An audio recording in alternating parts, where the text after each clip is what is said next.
Eppure, vi sarà capitato nel corso della vostra vita un momento in cui tutto sembra andare nel verso storto, tutto sembra andare controcorrente, a prescindere da quanto impegno o buona volontà ci mettete per far andare le cose nel verso giusto. Vi sarà capitato, per esempio, sul posto di lavoro, di impegnarvi e portare a termine i vostri compiti, eppure non è abbastanza, e venite, anche in modi subdoli o sottili, umiliati o che vi facciano capire che quello che fate non è mai abbastanza, che voi non siete mai abbastanza. Vi sarà capitato di tornare a casa ed avvertire un senso di vuoto, di solitudine, anche se circondati da persone, da amici o dalla famiglia. Vi sarà capitato, quando vi mettete a letto per riposare, che uno dei primi pensieri che vi passa per la testa sia qualcosa del tipo: qual è il senso di tutto questo? Perché sto vivendo? A cosa serve tutto questo che faccio? Eppure il giorno dopo vi alzate, vi sciacquate il viso, fate un bel respiro e tornate in un nuovo giorno a fare le cose che dovete fare.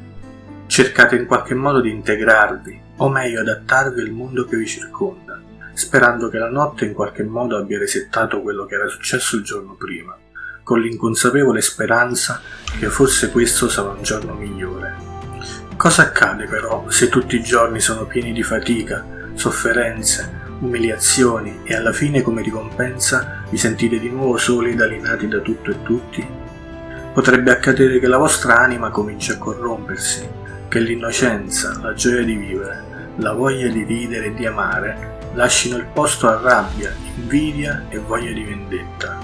E a volte può succedere che diventate qualcosa di peggiore di quello che vi ha ridotto così, che l'oscurità prende il sopravvento e vi avviate su un percorso pavimentato di distruzione e morte. Vi trasformate in qualcosa che non eravate mai stati, lontano dalla vostra natura originaria, e cominciate a distruggere e uccidere e distruggere, non solo quello e chi vi circonda, ma anche voi stessi nel processo. E, quando avete raggiunto un punto di non ritorno, quando intorno a voi ci saranno solo fiamme e cenere, vi fermerete e vi guarderete intorno. E poi dentro, e solo allora probabilmente verserete qualche lacrima, e la disperazione si trasformerà in epifania.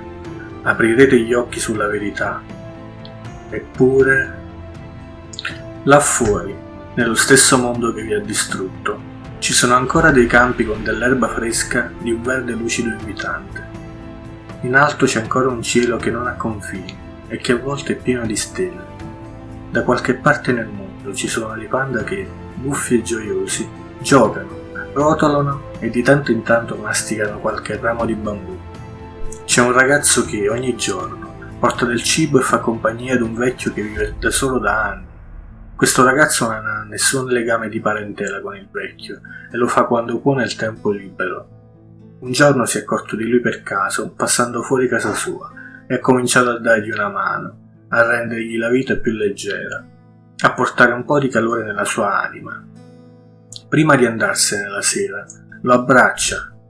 C'è un cane che è felice come una Pasqua quando vede da lontano arrivare il suo padrone e comincia a saltellare e a fare versi di gioia, godendo delle carezze e della compagnia del suo umano preferito, al quale è fedele da una vita intera. C'è un bimbo che guarda il mondo ed è solo curioso, vuole solo esplorare ciò che coglie la sua attenzione e cominciare a giocarci se possibile. Ci sono un ragazzo e una ragazza, talmente innamorati che non riescono a stare lontani l'uno dall'altra, che ogni volta che si incontrano, mentre stanno per avvicinarsi, hanno il cuore che batte a 1000 e ogni loro pensiero è concentrato solo sul desiderio di stare vicino all'altro, possibilmente per sempre. Questi sono i pensieri che il viaggio in questo film ha generato, insieme a tante domande lasciate senza una risposta. La storia di Nevena e Maria mi ha fatto riflettere sulle implicazioni della solitudine, dell'accettazione della diversità, del tradimento e della sofferenza che logorano l'animo, ma anche la voglia di integrarsi, di guardare e convivere con le cose belle presenti nel mondo e con le persone che ci circondano, la voglia di vivere e amare in maniera innocente, pura e profonda, su quanto vale una vita e quanto una morte, su quanto a volte è difficile solo esistere e allo stesso tempo morire. Eppure